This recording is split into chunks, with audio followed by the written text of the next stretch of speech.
గురుగారు. నమస్కారం తల్లి.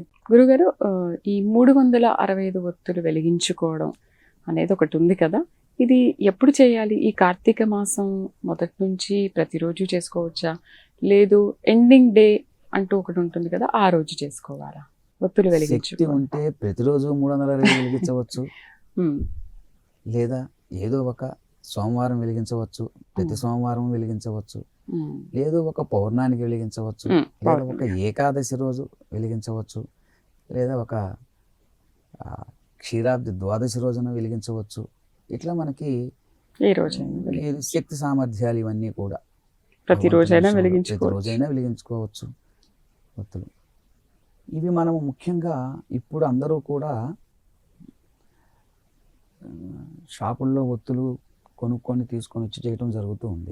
వాస్తవంగా ఇంకా గతంలో పూర్వంలో చేసేటువంటి విధానం ఎలా ఉందంటే, ఎవరికి వారే ఒత్తులు చేసుకునేవారు.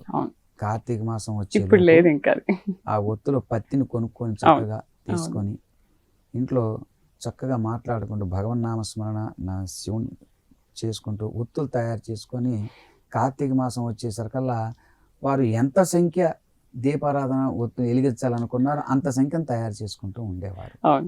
వారు కూడా కొంతమంది కూడా చేస్తున్నారు, ఉన్నారు లేకపోలేదు, ఉన్నారు. కానీ అది శ్రేష్టం, అది ఇంకా మంచిది చేసినట్లయితే.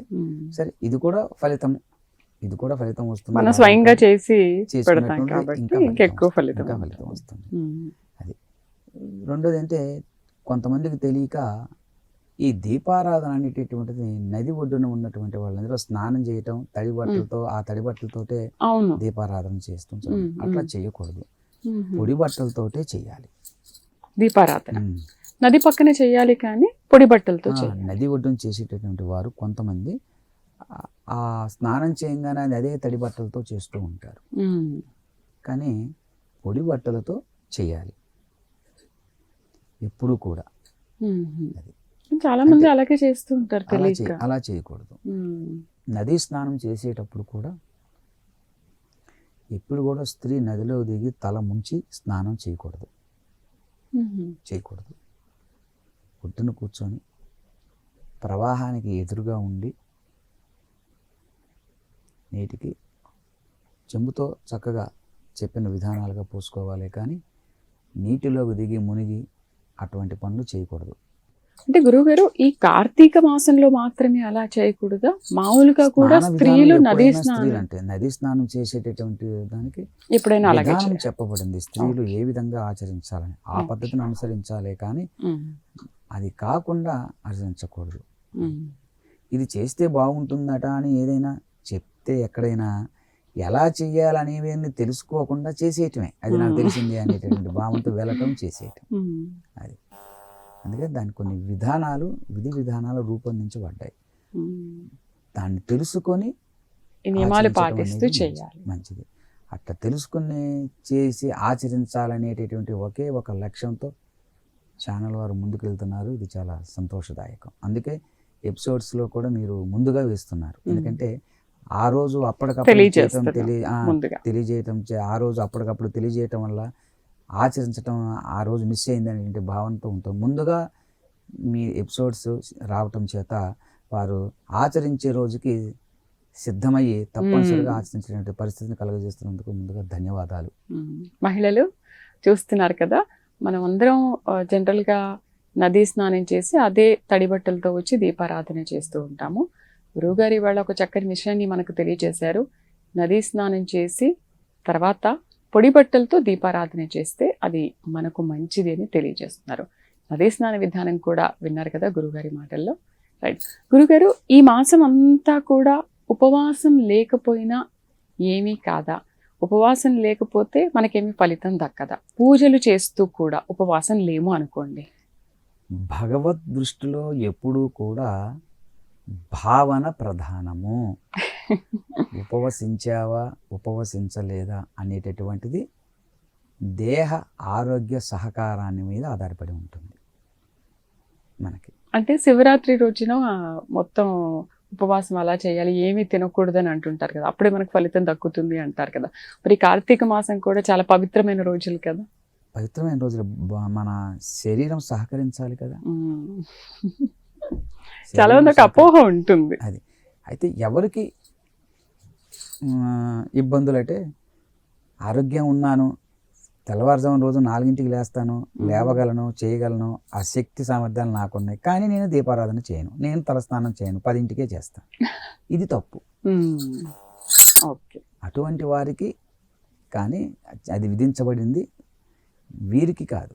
ఆరోగ్యం సహకరించినటువంటి వారికి సహకరించినంత మేరకు చేసుకోవచ్చు.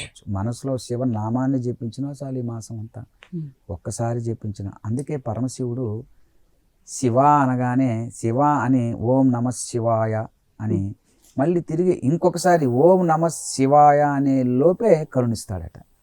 చూడండి ఎంత భోళాశంకరుడు పరమశివుడు. కాబట్టి అంత ఇదిగా భక్తులు యందు ప్రేమ కలిగి ఎవరైతే తనకి భావయుక్తంగా చక్కగా నిష్ఠతో శక్తి అనుసారంగా చేస్తారో ఎప్పుడూ కూడా శివానుజ్ఞ వారి మీద ఎల్లప్పుడూ ఉంటుంది. ఎప్పుడు మనం ఏది చేసినా కూడా ఈశ్వరేచ్ఛ. ఏదైనా ఒక కష్టం వచ్చినా కూడా, ఏదైనా ఒక ఇబ్బంది జరిగినా, లేదా అనుకోకుండా ఒక వ్యక్తి నుంచి మనకి కొట్టడం కానీ తిట్టడం జరిగింది, సో ఈశ్వరేచ్ఛ, ఆ ఈశ్వరుడు నాకు ఇలా రాసి పెట్టాడు, ఏదో నేనేదో తప్పు చేసి ఉంటాను ఎప్పుడో ఎక్కడో అనే భావనతో ముందుకెళ్ళేటువంటి తత్వాన్ని కనుక ఉన్నట్లయితే పరమశివుడు అనుగ్రహం తప్పనిసరిగా లభిస్తుంది. కానీ వాడు తిట్టాడు కాబట్టి తిరిగి నేను వాడిని కొట్టాలి, తిట్టాలి అనేటటువంటి తత్వాన్ని కలిగి ఉండకూడదు. ఎవరి పాపం వారికి అనుకోవాలి, వదిలేయాలి. అయితే ఈ కార్తీక మాసం అంతా కూడా కుదిరితే వాళ్ళు తెల్లారిగట్ల లేచి కాలకృత్యాలు తీర్చుకుని ఇంట్లో శివారాధన చేసుకుని శివాలయానికి వెళ్ళొచ్చు తప్పనిసరిగా. అంటే ఈ సమయంలో మనము దానాలు ధర్మాలు దానాలు చేసినట్టు చాలా విశేషం. బంగారం దానం ఇవ్వచ్చు శక్తి ఉంటే, నవధాన్యాలు దానం ఇవ్వచ్చు, అన్నదానం చేయవచ్చు. ఇవి చేయటం వల్ల స్త్రీలకి ముఖ్యంగా 5వ తనం వృద్ధి అవుతుంది అని చెప్పి మనకు శాస్త్రవచనం. మంగళప్రదము కూడా అది మనకి సౌభాగ్యకరంగా చెప్పబడింది. పేదవాళ్ళకి అన్నదానం చేయటం, ఉపవసించి చేసినటువంటి గొప్ప పుణ్యం లభిస్తుంది. అంటే ఈ దానం చేసేటటువంటి విషయాల్లో కూడా నియమాలు ఉన్నాయి. సహకరించిన వారికి, దేహం సహకరించిన వారికి ఉపవాసం ఉండి ఇస్తే శ్రేష్టం. దేహం సహకరించినటువంటి వారికి ఉపవాసం లేకపోతే చేసినా కూడా ఫలితం ఉంటుంది. అలా ఫలితం లేదు అని బాధపడక్కర్లేరు. ముఖ్యంగా యువతకి మీరు కార్తీక మాసంలో వాళ్ళు చేయవలసింది ఏంటిది చెప్తారా? ఎందుకంటే యువత కూడా ఈ మధ్య కాలంలో చాలా ఇంట్రెస్ట్ చూపిస్తున్నారు.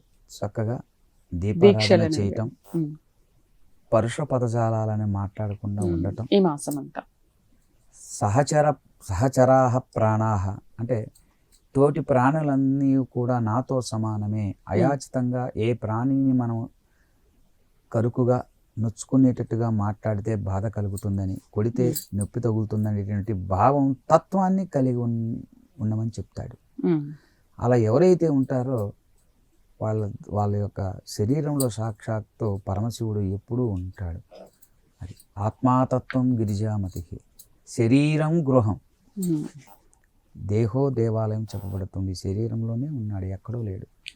ఒక పసుపు ముద్ద చేసి గణపతి అనుకుంటున్నాం, ప్రాణం పోయిలా, మంత్రంతో ప్రాణం పోయాలి, కానీ ప్రాణం ఈ జీవిలోనే ఉంది, మనలోనే ఉంది. కానీ పరమేశ్వరుడు ఇక్కడ ఉన్నాడు, నేను ఏది పడితే అది మాట్లాడకూడదు, ధర్మాన్ని ఆచరించాలి అనేటటువంటిది మనకు కలగాలి. అప్పుడు కదా పరమేశ్వరుడు ఇక్కడ నిలబడేది. లేనప్పుడు పరమేశ్వరుడు ఇక్కడ ఉంటాడా? ఉండడు. పరమేశ్వరుడు ఎప్పుడు సత్యాన్ని, ధర్మాన్ని ఇతరుల్ని అయాచితంగా ఎవరిని కొట్టటము, తిట్టటము, దూషించటము ఎవరైతే చేయకుండా ఉంటారో అటువంటి వ్యక్తుల దగ్గర పరమేశ్వరుడు ఉంటారు. ప్రతి వ్యక్తి, దీనికి కులము వర్ణముతో సంబంధం లేదు, అయినా పర్వాలేదు, వారిలో పరమేశ్వరుడు ఉంటాడు. దైవాన్ని మనం అలా చూడాలి, అలా ఆరాధించాలి, కానీ ఇంకొక రకంగా చూడకూడదు. కాబట్టి అట్లానే మనకి సూర్యాస్తమైన వెంటనే ఈ కార్తీక మాసం నెల రోజుల్లో కూడా సూర్యాస్తమయం అయిన తర్వాత సంధ్యాదీపం వెలిగించడం అనేటటువంటిది. అందుకే మనకి కార్తీక దీపాలన్నీ కూడా దీపావళి నుంచే ప్రారంభం అవుతాయి. దీపాల వరుస అంటే ఇక బ్రేక్ లేదు. కార్తీక మాసం అంతా కూడా ఇలానే జరుగుతుంది. సంధ్యాదీపం విడి రోజుల్లో కూడా మనం సంధ్యాదీపం ప్రతిరోజు కూడా ఇంట్లో కూడా సాయం సంధ్యాదీపం ఇంట్లో వెలిగిస్తాం ఎటుకూడి.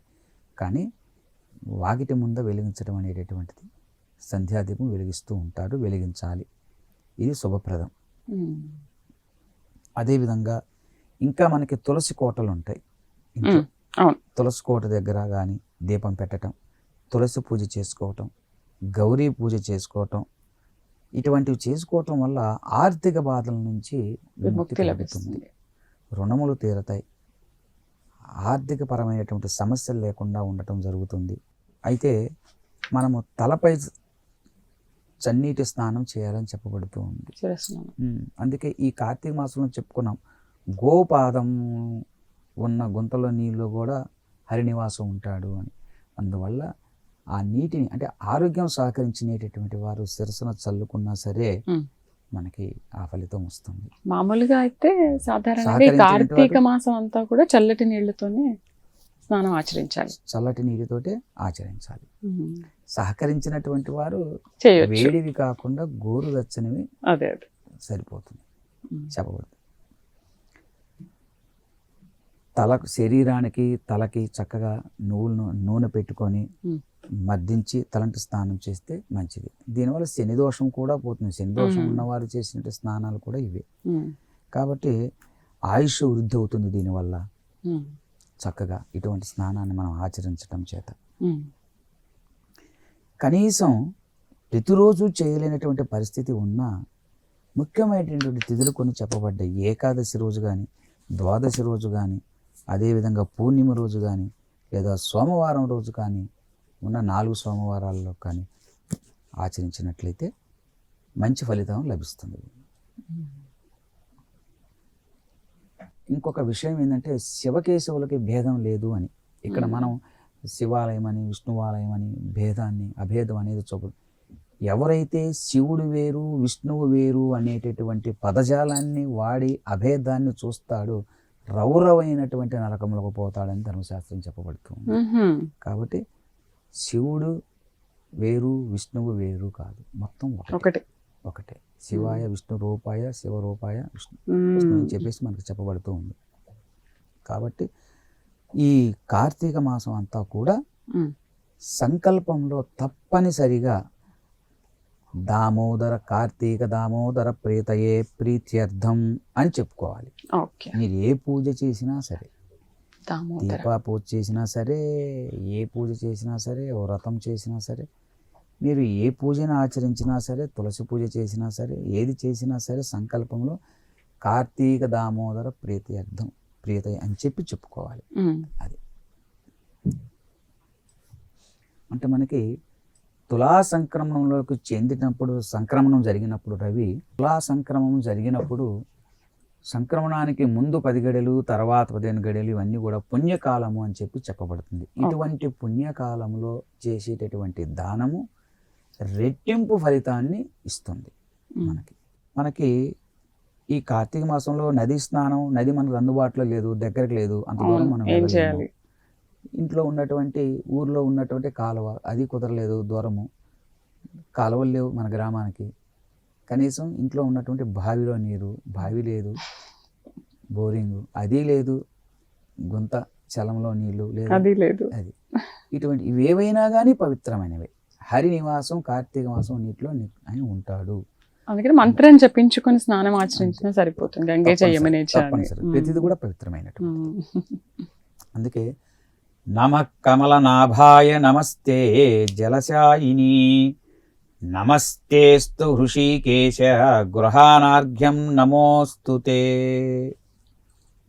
ఈ శ్లోకం చెప్పి ఈ మంత్రంతో అర్ఘ్యం ఇవ్వాలి. అర్ఘ్యం ఇవ్వాలి.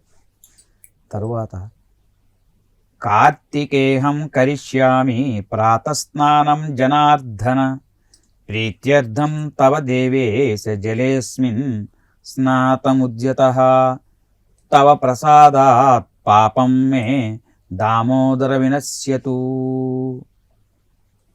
అని ఈ మంత్రంతో స్నానం చేయాలి.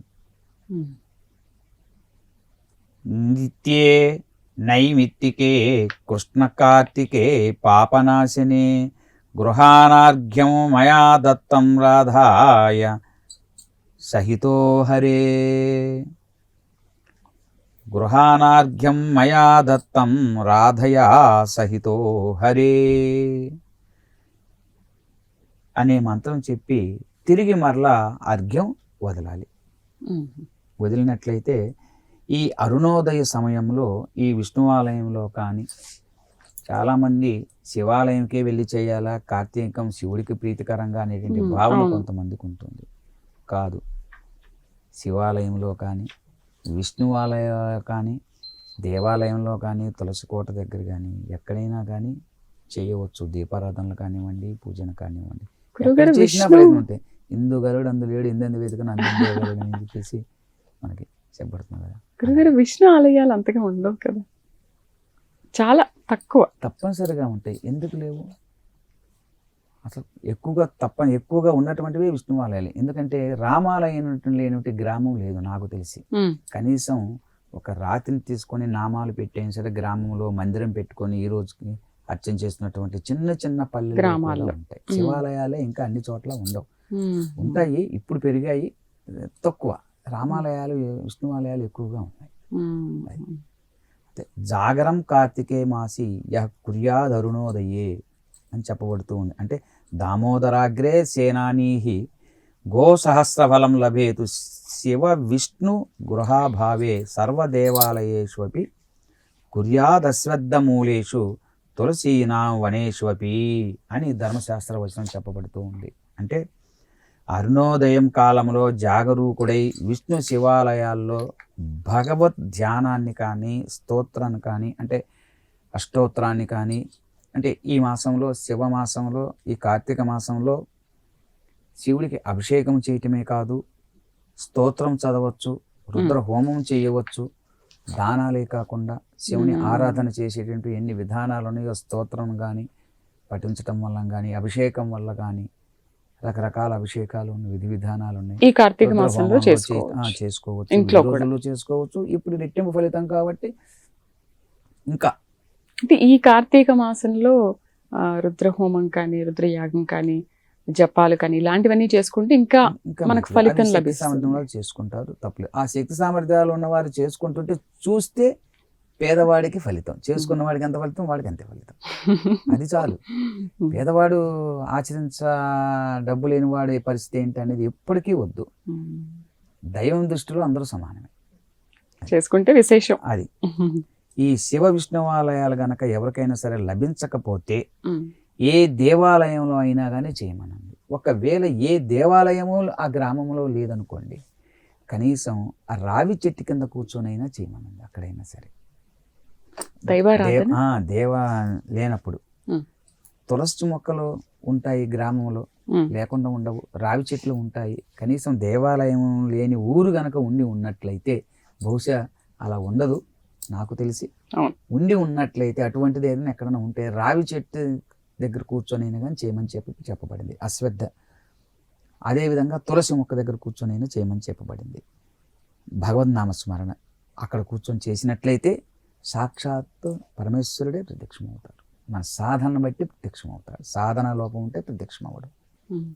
ఇవన్నీ కాదు, ఈ కార్తీక మాసం మొత్తంలో మనకు అసలు చేసుకునేంత లేదు అని అనుకుంటే శివుడికి ఒక చెంబుడు నీళ్లు అభిషేకం చేసినా సరిపోతుందా? అంతే కదా, అభిషేకం అంటే అది చేయాలిగా.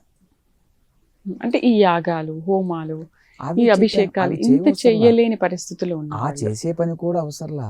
ఒంటి కంటితో చూస్తే చాలు, కళ్ళు లేని వాళ్ళు చెవులతో వింటే చాలు. ఎందుకు చేసుకోలేదు అక్కడ దీపారాధన చేసేవాళ్ళు దీప పూజ విధానాన్ని వింటున్నా, రెండు కళ్ళతో చూసిన వీళ్ళు కూడా దీపారాధన చేసిన వారికి వచ్చే ఫలితం వస్తుంది ఎప్పుడు కూడా. అందుకే మనకి కార్తీక మాసంలో ఆకాశ దీపం అని చెప్పి ధ్వజస్తంభానికి పూజలు చేస్తూ ఉంటారు. ఆకాశ దీపం వెలిగిస్తూ ఉంటారు. ఆ దీపానికి నమస్కరించుకున్నా కూడా మంచిదే. అంటే సూర్యోదయానికి ముందుగా ఆకాశ దీపం పెట్టే సాంప్రదాయం కూడా ఉంది. అలానే హృదయాకాశంలో పరంజ్యోతి వెలుగుతూ ఉంటుందని అందుకు ప్రతీకగా మనకి ఈ ఆకాశ దీపాన్ని వెలిగించడం జరుగుతుంటుంది. దేవాలయాల్లోనే కాకుండా ఇంట్లో కూడా ఇది వెలిగించవచ్చు అని కూడా చెప్పబడుతూ ఉంది ఈ దీపం అనేటటువంటిది. ఈ దీపారాధనకి కూడా ఈ కార్తీక మాసం ఎంతో విశిష్టత గావించినటువంటిదని కూడా మనకి పురాణాలు చెప్పబడుతూ ఉన్నాయి. మనకి అరుణోదయ సమయంలో విష్ణు సన్నిధిలో కనుక విష్ణు కీర్తనను గానం చేసినట్లయితే గొప్ప ఫలితం వస్తుంది. ఇప్పుడు నాకు ఈ మంత్రం రాదు, తంత్రం రాదు, ఈ పూజ చేయటం రాదు, ఈ పూజ తెలియదు, ఈ పూజ చేయటానికి కావాల్సిన శక్తి సామర్థ్యాలు లేవు, నాకు గాత్రం మాత్రం ఉన్నది భగవన్నామ స్మరణ చేయటానికి, అటువంటి వారికి అలాంటప్పుడు నీకు ఏది సాధ్యపడుతుందో ఆ మార్గంలో చేయమన్నాడు. భక్తికి నవమార్గాలు చెప్పబడ్డాయి. అది శ్రవణం, కీర్తనం, ఇవన్నీ కూడా. అదే విధంగా నువ్వు పాట ద్వారాను ఒక నామాన్ని ఉచ్చరించడం ద్వారానో కూడా ఫలితాన్ని పొందవచ్చు అని. కానీ ఈ రోజుల్లో అలా ఏమీ లేరు. చాలామంది కనీసం దేవుడికి నీళ్ళైనా పోసి అభిషేకం అది చేసుకుంటున్నారు. వీలైనంత వరకు అభిషేకాలు లేకపోతే రుద్రాభిషేకాలు, యాగాలు, హోమాలు, జపాలు చేయించుకుంటూ ఉంటున్నారు. అంటే మీరు చెప్పినట్టు కనీసం చూసినా సరిపోతుంది అని ఏం లేదు. భక్తితో చాలా మంది భక్తులు ఆచరిస్తూ చూడాలి. చూస్తుంటూ వాడిని ఎలా చేస్తున్నాడు, అలా చేస్తున్నాడు అనొద్దు, ఉండకూడదు. వాడు ఎలా చేసినా అక్కడ భగవద్ రూపాన్ని చూడు. వాడు తప్పు చేస్తున్నా ఆ చేసే తప్పు సవ్యంగా చేస్తున్నట్లుగా భావన చెయ్యి. నువ్వు చేసినట్లయితే ఫలితం లభిస్తుంది. భావన లేకుండా చేసేవాడికి ఏమొస్తుందో అది వేరే విషయం. అది అంటే చేసేటటువంటి ప్రతి పనిలో కూడా శ్రద్ధ పెట్టి చేసినట్లయితే ఆ ఫలితాన్ని, ఆ పనిని ఎప్పుడు కూడా సత్ఫలితాన్ని పొందవచ్చు. అందులో గురుగారు, ఈ కార్తీక మాసం ఎంత పవిత్రమైందో మీరు చాలా చక్కగా తెలియజేశారు. అయితే ముందు నుంచి కూడా దీపారాధన అతి ముఖ్యమైనది, ఇలా చేయాలి. దీపదానం కూడా అంటున్నారు కదా, ఏంటి దీపదానం, ఎందుకు చేయాలి, చేస్తే వచ్చే ఫలితం? కార్తీక దీపం, కార్తీక మాసమే దీపంతో ముడిపడి ఉన్నది. శివునికి అభిషేకం చేయటమే కాదు, దీపం కూడా. అంటే ఉభయ సంధ్యలలో, అంటే ప్రాతః సంధ్య, సాయం సంధ్య, 2 సంధ్యలలో కూడా శివకేశవ మందిరాల్లో కానీ తులసి సన్నిధిలో కానీ ఆరాధించటం, దీపాన్ని వెలిగించటం, ఇది మహోత్కృష్టమైనటువంటి సత్కర్మ అని చెప్పబడుతూ ఉంది మనకి. అంటే కార్తీక మాసమే దీపానికి ప్రాధాన్యం సంతరించుకుంది. ఏకత సర్వదానాని దీపదానం తథైకతః అని చెప్పబడింది. అంటే అన్ని దానాలు ఒకవైపు అయితే దీపదానము ఒకవైపు అని శాస్త్రవచనం చెప్పబడింది మనకు. అంత విశిష్టత కలిగినటువంటిది. అది ఈ కార్తీక మాసంలోనే చేయాలి దీపదానం. తెలిసి గాని తెలియక గాని కార్తీక మాసంలో కనుక దీపం వెలిగిస్తే ఇహపర ఐశ్వర్యాలు లభిస్తాయని చెప్పేసి శాస్త్రవచనం. అంటే ఆలయాలలో, తులసి వనాలలో కాకుండా అరటి దొప్పల వంటి వాటిల్లో కూడా దీపాన్ని పెట్టి తటాక నదియాదుల్లో విడిచిపెట్టడం. అంటే అవకాశం ఉన్నారు నది ఒడ్డుకు వెళ్ళి ఆ అరటి దొప్పల్లో పెట్టి దీపాన్ని వదలటం, లేదా కోనేరులు ఉండేవి వెనక, దిగుడు బావులు, అటువంటి వాటిల్లో వదిలిపెట్టడం, బావుల్లో వదిలిపెట్టడం అనేవి చేస్తూ ఉంటారు. విడిచిపెట్టడం, భగవదర్పణం చేయడం కూడా చాలా ఉత్తమము అని చెప్పబడుతూ ఉన్నది. కాబట్టి అటువంటి విశిష్ట కలిగినటువంటి రోజున దీపాన్ని కనుక దానం చేసినట్లయితే విశేషమైనటువంటి పుణ్యం కలుగుతుంది. ఈ దీపదానం అనేది ఎప్పుడైనా చేయవచ్చు, ఈ కార్తీక మాసం ఎప్పుడైనా చేయవచ్చు. కానీ కార్తీక మాసంలో చేసేది ఏ పనిగా రెట్టింపు ఫలితం కనుక ఎప్పుడైనా చేయవచ్చు. ఎప్పుడైనా అంటే ఇంకా ఇందులో కూడా ఇంకా విశేషంగా సోమవారాలు కానివ్వండి, ఏకాదశి రోజు కానివ్వండి, పూర్ణిమ రోజు కానివ్వండి, ఇటువంటి కూడా ఇంకా విశేషమైనటువంటి ఫలితాన్ని పొందవచ్చు ఇంకా. కాబట్టి అటువంటి సందర్భాలు ఇంకా శ్రేష్టమైనటువంటివి. గురుగారు, ఈ కార్తీక మాసంలో ఉసిరికాయ దీపదానం చేయాలి అని అంటుంటారు. అలాగే కొన్ని తినకూడదు, తినాల్సినవి ఉంటాయి అని కూడా అంటుంటారు. అవి కూడా ఉంటాయి కార్తీక మాసంలో? అవి కూడా పాటించాలా? కొన్ని నియమాలు ఉన్నాయి, పాటిస్తూ ఉన్నారు. ఇవాళకి కూడా మనకి చెప్పబడినటువంటి ఆకాశ దీపాన్ని విష్ణు ప్రీతికి ఏర్పాటు చేస్తాం కాబట్టి కొందరు ఈ కార్తీక మాసంలో ఉల్లి, ఇంగువ, పుట్టకొక్కు, గంజాయి, ముల్లంగి, అనపకాయ, మునగకాడలు, వంగకాయ, గుమ్మడికాయ, వాకుడు, పుచ్చకాయ, వెలగపండు, నూనె, లవణ శాఖం, సద్ది మొదలైనవి 2 మార్లు వండినటువంటి అన్నం. ఒకసారి సద్ది అన్నం ఏం చేస్తామంటే వేడి చేసుకుంటాం, తినేవాళ్ళు ఉంటారు కొంతమంది. అటువంటి వాళ్ళ అన్నం, మాడిన అన్నం, మినుములు, పెసలు, శనగలు, ఉలవలు, కందులు, ఇవన్నీ కూడా ద్విదళ ధాన్యాలని మొదలైనటువంటి ఈ ద్విదళ ధాన్యాలు వాడకూడదు అని చెప్పి చెప్పబడుతూ ఉన్నది ఈ మాసంలో. ఈ మాసం అంతా కూడా ఇవి అవాయిడ్ చేయాలి.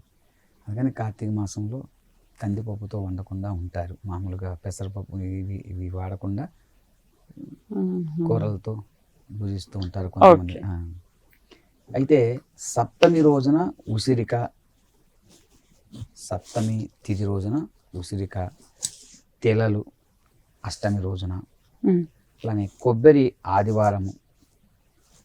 ఇక ఉసిరిక పప్పు కార్తీకంలోనే కాకుండా ఏ మాసం నందు కూడా ఉపయోగించకూడదు. ఏది? సప్తమి నాడు. కార్తీక మాసం అంతా కూడా మనము పురాణము చదవమని చెప్పి పారాయణం చేయటం అనేటటువంటిది కార్తీక పురాణం అనేది చెప్పబడుతూనే ఉన్నది మనకి. కాబట్టి శివునికి అర్కద్రోణ ప్రభృతి కుసుమై అర్చనంతే విధేయం అని చెప్పబడి ఉంది. అంటే తెల్ల జిల్లేడు ఉంటే జిల్లేడు, అది ఏ జిల్లేడైనా పర్వాలేదు, జిల్లేడు, ఉమ్మెత్త, సహజంగా వీటికి మనం విలువ ఇవ్వం, విలువ లేని పుష్పాలుగానే భావిస్తాం, సువాసనభరితంగా ఉండవని చెప్పేసి. అయితే ఇటువంటి విలువలేనటువంటివి జిల్లేడు, ఉమ్మెత్త మొదలైనవి ఈ పుష్పాలే శివుడికి ప్రీతికరమైనటువంటివి. కాబట్టి ఇవి పుష్పాలని సమర్పిస్తే చాలా ప్రీతిగా పొందుతాడు ఆయన.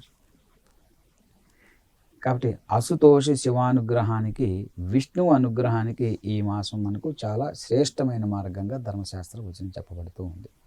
కాబట్టి అభిషేక ప్రియా శివ అని చెప్పబడ్డారు. అంటే ఈ మాసంలో శివాభిషేకం గనక ఒక్కసారైనా చేసుకున్నట్లయితే దోషాలను పోగొట్టి సకల శుభాలను కలగజేస్తుంది అని చెప్పబడుతుంది. అది శివాభిషేకం చేయించు. ఇందాక మీరు అడిగినట్లుగా ఒక చెమ్మెడు నీళ్లు, బొట్టు నీట చుక్కని ఆ శివలింగం మీద గనక మనం సమర్పించినట్లయితే ఎంతో ఫలితాన్ని ఇస్తుంది అని చెప్పి. అంటే ప్రతినిత్యము కూడా, ఇప్పుడు నేను చెప్పబోయేది కార్తీక మాసమే కాదు, ప్రతినిత్యం కూడా స్నానం చేసేటప్పుడు ఓ శివయ్య నీకు అభిషేకం చేస్తున్నానని చెప్పని స్నానం చేసినట్లయితే నిత్యము శివుడికి అభిషేకం చేస్తే ఏ ఫలితం వస్తుందో ఆ ఫలితం వస్తుందని కూడా చెప్పబడుతుంది. కాబట్టి భావం ముఖ్యం. అనుకొని చేసినట్లయితే తప్పనిసరిగా అది నెరవేరుతుంది. కాబట్టి మనం శివాభిషేకం కూడా విశేషమైనదిగా చెప్పవచ్చు. వీలైనన్ని సార్లు చేసుకోవటం, శక్తి లేకపోతే శక్తి అనుసారంగా ఒకసారైనా 2 సార్లైనా ఆచరించటం, ఇటువంటి అవి. ఈ మాసంలోనే మనకి భగిని హస్త భోజనం అని చెప్పేసి అంటే కార్తీక శుద్ధ విధియ రోజున, ఈ రోజున సోదరు చేత వంట తినడం అనేది మనకి ఆచారంగా ఉన్నది. మనకి దీపావళి పండుగ వెళ్ళిన తర్వాత 2వ రోజు వస్తుంది. ఏ ఊర్లో ఉంటున్న మన అక్క కానీ చెల్లెలు కానీ ఆ ఊరికి అక్కడికి వెళ్ళైనా సరే తినడం అనేది ఆనవాయితీగా ఉంటూ ఉంది. మనకి శ్రావణ మాసంలో రాఖీ ఎలా అయితే ఉంటారో మనం ఎక్కడున్నా వచ్చా కడుతున్నాం, అదే విధంగా భగిని అంటే యమునయా పూర్వం భోజిత స్వగృహే స్వయం అతో యమి ద్వితీయా సా ప్రాక్త లోకే యుధిష్ఠరః అని. అంటే ఈ రోజున యముడు తన సోదరైనటువంటి యమున గృహమందు ఆమె వండి వడ్డించగా భోజనం చేశాడు. కాబట్టి మనకి యమద్వితీయ అనే పేరు కూడా ఉన్నది. ఈ ద్వితీయకి కార్తీక మాసంలో 2వ రోజు అయినటువంటి ద్వితీయని యమద్వితీయగా అని పిలువబడుతూ ఉన్నది. ఈ రోజున అక్క లేక చెల్లి ఎవరుంటే వారికి చెల్లి చేతు కనుక వంట తిన్నట్టయితే తిని ఆమెకి వస్త్రాలంకారాలు సమర్పించాలి. తిని రావటం కాదు, వస్త్రాలు సమర్పించాలి. తాంబూలం దీనివలన ఏదైనా ఉభయులకి ఇచ్చుకోవచ్చు. కూడా ధనధాన్యాది లాభాలు ప్రాప్తిస్తాయని చెప్పేసి చెప్పబడుతూ ఉంది. అది దీనివలన సోదరికి అవైద్యం అంటే వైద్యవ్యం అనేటటువంటిది లేకుండా సౌభాగ్యం కలుగుతుంది ఓకే. చెల్లెలకి. కాబట్టి చెల్లెలకి చాలా శ్రేయస్కరమై చేసేటటువంటిది ఇవి. మంచి పని. సోదరునికి చిరంజీవనం కలుగుతుంది అంటున్నాడు. దీర్ఘాయుష్ కలుగుతుందని చెప్పబడుతూ ఉన్నది. అంటే కార్తీక మాసంలో ఎక్కువగా మంత్రదీక్ష ఉపదేశం తీసుకునేటువంటి వారు ఈ కార్తీక మాసానికి ప్రాధాన్యత ఇస్తూ ఉంటారు. ఎక్కువగా ఆహా. మంత్రాన్ని కొత్తగా ఒక మంత్రాన్ని ఉపాసించి నేర్చుకోవాలి. చేయాలి అనుకునే వారు సాధకులందరూ కూడా తీసుకుంటారు. గొప్ప ఫలితాన్ని ఇస్తుందని చెప్పేసి ఈ కార్తీక మాసాన్ని ఎంచుకుంటారు. మంత్రోపదేశం. ఆ, ముఖ్యంగా కార్తీక ఏకాదశి నుండి పూర్ణిమ వరకు, అంటే పూర్ణిమ దాటిన తర్వాత కాకుండా శుక్లపక్షంలోనే ఇది ఎక్కువగా. అయితే ఇంకొకటి కూడా ఈ కార్తీక మాసంలో ఉంది, భీష్మ పంచక వ్రతం అని ఉన్నది. అంటే భీష్మ పంచక వ్రతం అనే పంచకం అంటే 5 అని అర్థము. అంటే కార్తీక మాసంలో ఏకాదశి నుండి పూర్ణిమ వరకు, ఏకాదశి తిథి నుండి పూర్ణిమ తిథి వరకు ఈ 5 రోజుల్ని భీష్మ పంచక వ్రతము అని చెప్పబడుతూ ఉన్నది. కాబట్టి ఈ భీష్మ వ్రతం 5 రోజులు కూడా శివమంత్రం కానీ విష్ణు మంత్రం కానీ ఉపదేశం పొందడం వల్లగా దీక్షగా జపించడం చేత ఉత్కృష్టమైనటువంటి ఇబ్బందులైనటువంటి ఎంత ఘోరమైనటువంటి ఇబ్బందుల నుంచైనా గట్టెక్కి శుభ ఫలితాలు లభిస్తాయని చెప్పబడుతుంది ఈ మాసంలో ఉపదేశం తీసుకున్నట్లయితే. ఉపదేశం తీసుకున్నప్పటికీ కూడా దాన్ని చాలా నిష్టగా ఫాలో నిత్యము చేయాలి. రోజుకు ఒక 5 నిమిషాలు 10 నిమిషాలు ఎంతో కొంతసేపు చేస్తూ ప్రతి నిత్యము చేసుకోవాలి. అది ఎప్పుడు మరవకూడదు. ఒకసారి తీసుకున్నామంటే దాన్ని ఖచ్చితంగా జపించాలి. తప్పనిసరిగా జపించాలి. దానికి నియమ నిబంధనలు కూడా ఉంటాయి కదా గురువు? ఉంటాయి, కొన్ని నియమాలు ఉంటాయి, ఇవి పాటించాలి. అంటే అవన్నీ ఆలోచించుకొని ఉపదేశం తీసుకోవాలి. అంటే దూషించే మాటలు, చెడు పదజాలము, ఇటువంటి పదజాలాలని మన నాలుక నుంచి రాకూడదు. తిట్టకూడదు, ఆగలేం, కోపం లేదో అదే కదా. నువ్వు ఉపదేశం చేసుకున్నావు కదా, ఫలితం ఏంటి? అది చాలా మంది నాకు ఆ ఉపదేశం ఉంది, ఈ ఉపదేశం ఉంది, ఆ మంత్రం చెప్తాను, ఈ మంత్రం చెబుతాను, యూట్యూబ్లో విడిగాను తిడుతూనే ఉంటాం. వాడు అలా చేశాడు, వీడు అలా చేశాడు. వాడు అనే పదం మనం ఎందుకు అంటున్నాం? ఎందుకు వాడు అనకూడదు, ఎందుకు ఉచ్చరించాలి మనం? అది చెడు పదమే కదా, అనకూడదు కదా ఒక వ్యక్తిని. సమాజంలో ప్రతి వ్యక్తికి కొన్ని విలువలు ఉంటాయి, అందరూ గౌరవింపదగినటువంటి వ్యక్తులే.